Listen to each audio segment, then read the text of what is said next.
Morning, everyone. Thanks very much for the introduction. I have to be honest with you, it's a little intimidating for a guy like me to be on a panel like this. We had a conference call of folks the other day, and I said, I'm the only person who's not a researcher or an academic. I'm not sure I'm in the right place. They assured me on the call that I was in the right place, and I hope at the end of 12 minutes we all feel that way. I want to talk a little bit about the UN Convention and how I think it can be a useful tool as we move forward to develop the bold vision that Michael and others have talked about this morning. Before doing that, I always like to start off talking about the CRPD by talking about the actual purpose, because it's really the boldest vision of all. And I just want to read it here in case there are folks in the room who can't see the screen. It says, the purpose of the present convention, and this is the quote, it's the first article of the convention. It said the purpose of the present convention is to promote, protect, and ensure the full and equal enjoyment of all human rights and fundamental freedoms by people with disabilities, and to promote respect for their inherent dignity. So that's what the convention is about, and that's really, I think, in a lot of ways, what we're all about here this morning. And I think it's useful to have that as a baseline. With regards to employment, the convention talks about the wide range of human rights. It talks about the right to health, it talks about the right to education, the right to life, and all these other things. With regards to employment, it says, states parties recognize the rights of persons with disabilities to work on an equal basis with others. This includes the right to the opportunity to gain a living by work freely chosen and accepted in a labor market and environment that is open, inclusive, and accessible to persons with disabilities. So that's a kind of background of what the convention talks about and what it aspires to. And what I want to talk about for the next few minutes with you is how we're trying to apply that here in Canada as we move forward. Because as you all know, we ratified the convention in 2010. And when a country ratifies a convention, it commits itself to a process. And that process is the thing that I think is helpful for folks in this room, because it engages us in a discussion with government about how we're going to move forward on the implementation of the convention. So we ratified the convention in 2010, commits us to a process, and that process at the international level is a reporting process. As I've outlined it here, we're just at the end of a cycle of this, and I want to talk to you about what that has meant in terms of discussion around employment. But first of all, let me just highlight the process. We ratified the convention in 2010. The Canadian government filed its first report on implementation of the convention in 2014.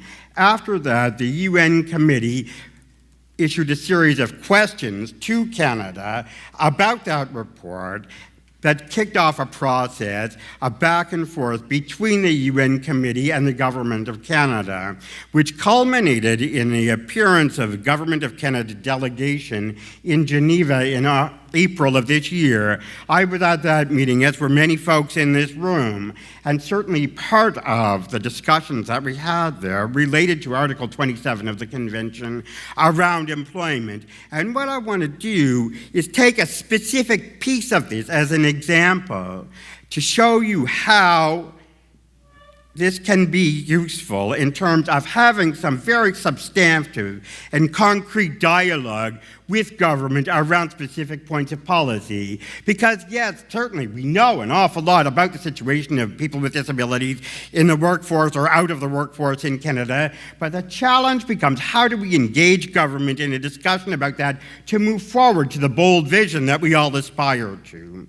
So the reporting process itself engages us in a cyclical discussion, which I think over time can move us in a positive direction. So I was thinking about this yesterday as I was putting my comment together, and if you look at the actual report that happened and the back and forth discussion, there are pages and pages of discussion about employment and employment policy in Canada around people with disabilities. Now, I decided to just take one specific question that the committee asked of the government after we filed our report and follow that through the process to show you how it plays out, and to then suggest to you that you can go back to these documents, which are all publicly available, and use them for your own purposes as you try to move forward. So, the committee asked a question in a list of issues that came out about a year or so ago. It says, please give us an update on further measures taken to increase levels of employment by persons with disabilities, including persons with intellectual and/or psychosocial disabilities. Now, that's a pretty high-level statement. I mean, it's a pretty general kind of thing. And it's the kind of thing that you see happening at the UN. But in any case, what happened after the committee made that question, after they wrote that question, the government had to respond to it in writing, but also civil society responded to this in a parallel report. And this parallel report covers the whole range of the convention. I mean, it's 50, 60 pages long. But again, specifically with relation to this particular question, the civil society report talked about a particular thing. And our report, which folks in this room helped write, talked about it and said specifically, the Government of Canada allocates $222 million annually to provinces and territories through labour market agreements for persons with disabilities. The Government of Canada indicated in their report that a new generation of these agreements will include stronger accountability regimes. But our report also says, while well-intentioned, the Government of Canada has little or no control over the allocation of the resources within the LMAPDs. So there's a real detail in the report, in the shadow report here, that allows for some substantive discussion. And the shadow report goes on to make a recommendation. It says Canada must develop a reporting mechanism that includes indicators of effectiveness in the initiatives undertaken through programs funded by LMAPDs. So what I'm trying to get at here is you have this high-level UN language about tell us what you're doing around employment for people with disabilities, but then through the reporting process, we can really drill down and look at some specific things and engage government in a discussion about this and make some specific recommendations.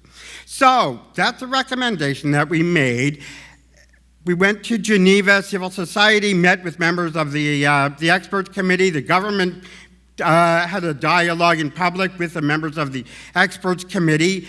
Following that, the experts committee issued its final report, which are called concluding observations. So the closest that we can connect to the discussion we had around this from the concluding observations says the committee recommends that the state party adopt a policy on employment of persons with disabilities, including Indigenous persons with disabilities, that guarantees access to employment, promotes work in open, inclusive, and accessible environments, equal opportunities, and gender equality, and provides for reasonable accommodation for persons with disabilities at work.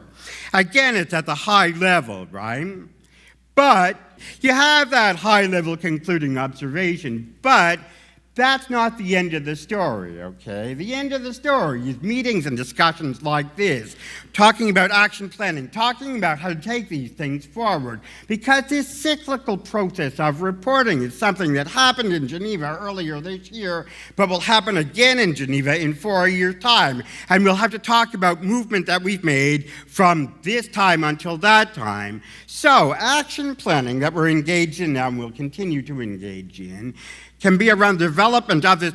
With this specific reference, we can talk about development of a reporting mechanism that includes indicators of effectiveness for the initiatives undertaken through programs funded by LMAPDs.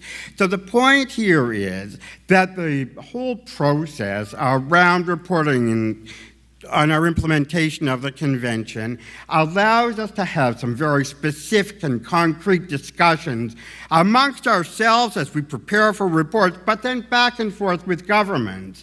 And I think it gives us a lot of legitimacy as a community and as people who are working to advance the cause and to get to the bold vision that we started off talking about here this morning. So I would urge you to look at the reports that have been developed around the UN Convention and to use those things as you move forward in your own efforts to advance the cause. Thank you very much for your time this morning.